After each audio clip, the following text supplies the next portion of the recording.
quando ele não sabe, aí vamos entrar numa linguagem econômica, que é a que eu desenvolvo para delimitar alguns conceitos dentro da minha tese. Ele não sabe o que é um custo de transação. Não sabe que os contratos eles nascem para ser complexos. Eles já nascem complexos. Não se sabe o que é uma externalidade. Essas questões, quando não são colocadas de forma clara na compreensão da relação privada, podem originar desequilíbrios desastrosos, que é o que vem acontecendo no Brasil. O indivíduo, ele entra no financiamento, ele não sabe se vai conseguir pagar, ele não sabe calcular como pagar, ele é levado a acreditar que os juros remuneratórios são reduzidos, mas não são, e eles entram por uma tecnologia que uma autora no Brasil, Mônica Canato, uma juíza federal lá do Rio Grande do Sul, utiliza a chamada dívida de escravidão. Bem, pessoal, como trabalhar esse tema, essa concessão irresponsável de crédito, com os deveres fundamentais? Seria isso possível?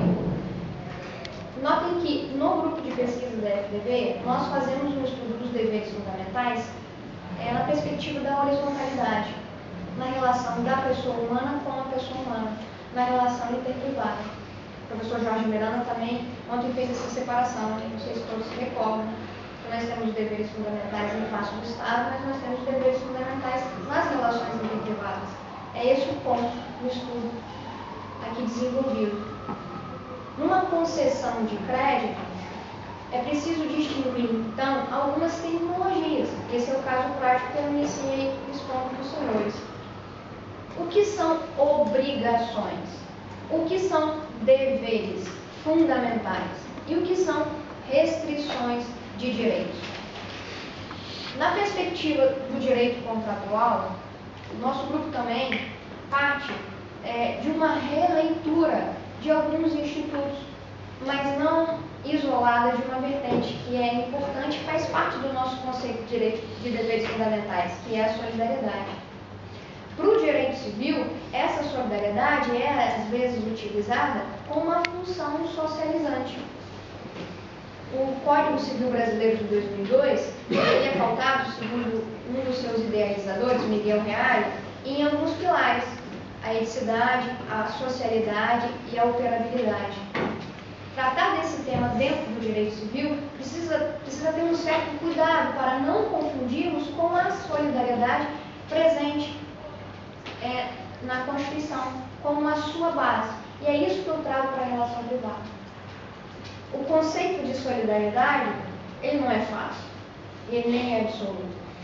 Ele permeia as relações a partir do contexto das pessoas que ali estão envolvidas.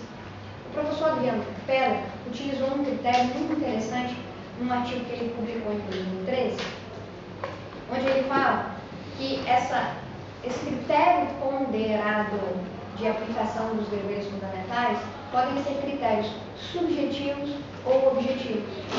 Como aplicar esse critério subjetivo nesse exemplo que eu iniciei falando da concessão irresponsável do crédito? A partir da análise dos sujeitos que ali estão presentes. Como aplicar esse critério objetivo à concessão irresponsável de crédito? Qual é o desastre econômico de um inadimplemento para um sujeito que não tem condições mínimas de subsistência e que também pode chegar a uma figura de superendividamento? Então, a solidariedade para esse tipo de concessão de crédito será muito, e pode ser diferente para outras concessões de crédito, como um grande empresário que deseja utilizar no jargão lá no mundo empresarial, né? Eu não trabalho na empresa com o meu próprio dinheiro, eu só trabalho com dinheiro de terceiro, eu só trabalho com dinheiro do banco. Talvez para esse empresário, a repercussão do inadimplemento não vai afetar a sua estrutura de subsistência, ao contrário do indivíduo que está adquirindo a sua primeira casa própria. Na sequência, é importante, então, agora, uma linguagem mais de direito civil, estabelecer o que significa obrigações. O cuidado que deve ser tido aqui no sentido terminológico, né? Obrigações para o direito civil parte de alguns elementos. E esses elementos são subjetivo, um objetivo e um chamado espiritual ou abstrato que trata do vínculo jurídico. Então, quando eu falo em obrigações para o direito privado, para o direito civil, obrigatoriamente eu tenho um credor, eu tenho um devedor e eu tenho um vínculo jurídico entre eles, que vai criar, modificar ou extinguir relações jurídicas. Para o direito das obrigações, para o direito civil, portanto, não dá para falar na imposição de um dever, de um cumprimento de uma prestação, sem a exigibilidade.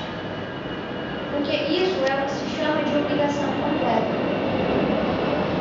Existe também no direito civil um importante estudo que trata das chamadas obrigações incompletas, que são aquelas que têm um desfalque, são, de forma mais fácil, mancas, coitadas. Falta alguma coisa para elas e falta o vínculo jurídico. Essas obrigações incompletas, elas podem ser exemplificadas com a chamada obrigação natural. Olha o termo, obrigação para o direito privado e para o direito civil, que impõe dever, mas um dever de crédito, um dever econômico. Vamos entrar agora no termo de dever fundamental. O dever fundamental, ele necessariamente tem que ter exigibilidade? Um dever fundamental necessariamente parte da existência patrimonial para assegurar aquela relação? Não. Um dever fundamental, ele não necessariamente, segundo o conceito trabalhado no grupo, ele tem a exigibilidade. E aí vem a confusão terminológica.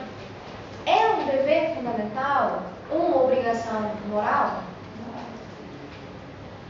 Existe uma autora chamada Schultz, ela faz uma distinção interessante, que eu utilizo nesse artigo, que entende que a obrigação ela não pode ser confundida com os deveres. Porque falar de dever é um sentido amplo e falar de obrigação é para uma situação específica.